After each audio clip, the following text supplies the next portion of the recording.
टिप्पणियां की है। देखिए, कोर्ट जो कहता है वो महत्वपूर्ण नहीं होता, व्हाट इट पेन्स डाउन, वो क्या लिखता है ये महत्वपूर्ण होता है। और कोर्ट ने अपने लिखित जो भी ऑर्डर होता है उसमें कोई टिप्पणी इस प्रकार की नहीं की है।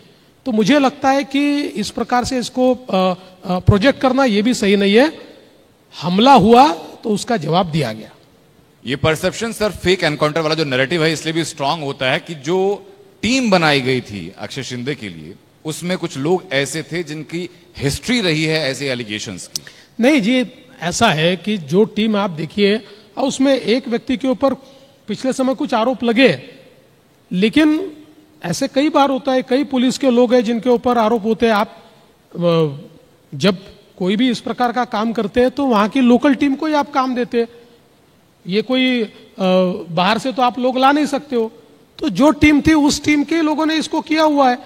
ऐसा कोई जानबूझकर तय करके ये व्यक्ति है इसी व्यक्ति को यहां लाना है, ऐसी कोई उसमें मंशा नहीं थी। तो ये ठोको नीति सही है पुलिस की, इसमें कोई एतराज नहीं है आपको?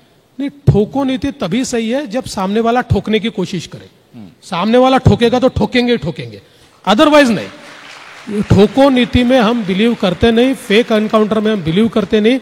We believe in rule of the law. लेकिन जब ये एनकाउंटर हुआ सर, मैं सिर्फ एनकाउंटर कहूंगा, फेक है या नहीं है ये कोर्ट तय करेगा, आपकी जो जांच समिति वो तय करेगी।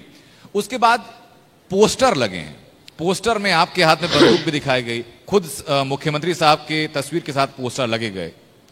देखिए, ग्लोरिफिकेशन किया गया। मैं आपको एक बात कहता हूं कि व्यक्तिगत रूप से मेरा अपना मानना है कि इस प्रकार की घटना का महिमा मंडन नहीं होना चाहिए। लेकिन साथ साथ आप एक बात ध्यान में रखिए कि आज सोशल मीडिया की जो कम्युनिटी तैयार हुई है वो किसी के कंट्रोल में नहीं है।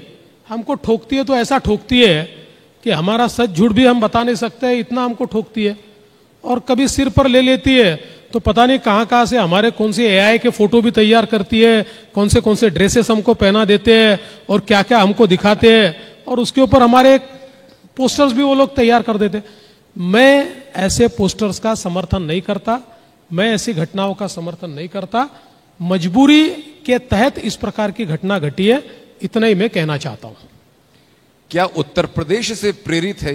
दो चीजें महाराष्ट्र में दिखाई पड़ रही हैं, और जिस सोशल मीडिया का जिक्र आपने किया वहीं पर थियरी है कि बुलडोजर मॉडल भी अडॉप्ट किया गया उत्तर प्रदेश से, आदित्यनाथ योगी के जो द्वारा किया जाता है, और ठोको नीति की प्रेरणा भी वहीं से जो एनकाउंटर हुआ।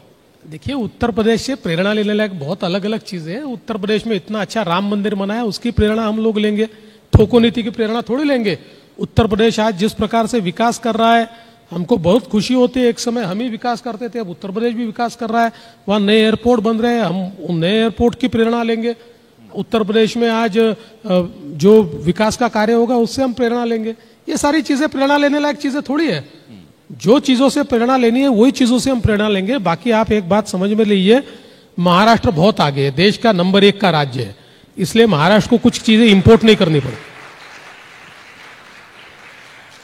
अभी आपने डेवलपमेंट की बात की सर, तो महायुति सरकार में जो डेवलपमेंट हुआ है, क्या क्या ऐसी चीजें हैं जो अब आने वाले विधानसभा चुनाव में आप लोगों को बताएंगे कि पिछले 2.5-3 साल में कितना कुछ किया? देखिए, चूंकि हम मुंबई में बैठे हैं जी, तो मुंबई का तो चेहरा हमने बदल दिया। आज मुंबई का कोस्टल रोड हो, मुंबई का अटल सेतु हो, मुंबई की मेट्रो हो, मुंबई की अंडरग्राउंड मेट्रो हो, मुंबई का न्यू एयरपोर्ट हो, मुंबई में झोपड़पट्टी पुनर्वास की योजनाएं हो, कई चीजें हैं कि जिससे मुंबई का हमने चित्र बदला। आज नागपुर मुंबई समृद्धि हाईवे से 14 जिलों का चित्र हमने बदला। जिस प्रकार का इंफ्रास्ट्रक्चर हमने तैयार किया है, विशेष रूप से हमारी सरकार ने किसानों के लिए सिंचाई की जो योजनाएं की है, 55 टीएमसी पानी जो समुद्र में बहकर जाता था उसको गोदावरी में लाकर मराठवाड़ा को अकाल मुक्त करने का हमारा जो काम शुरू हो रहा है वो सबसे, मैं ऐसा मानता हूं, महत्वपूर्ण है। या 62 टीएमसी पानी जो बहकर समुद्र में जाता था विदर्भ में गोसीखुर्द के नीचे से 500 किलोमीटर नहर तैयार करके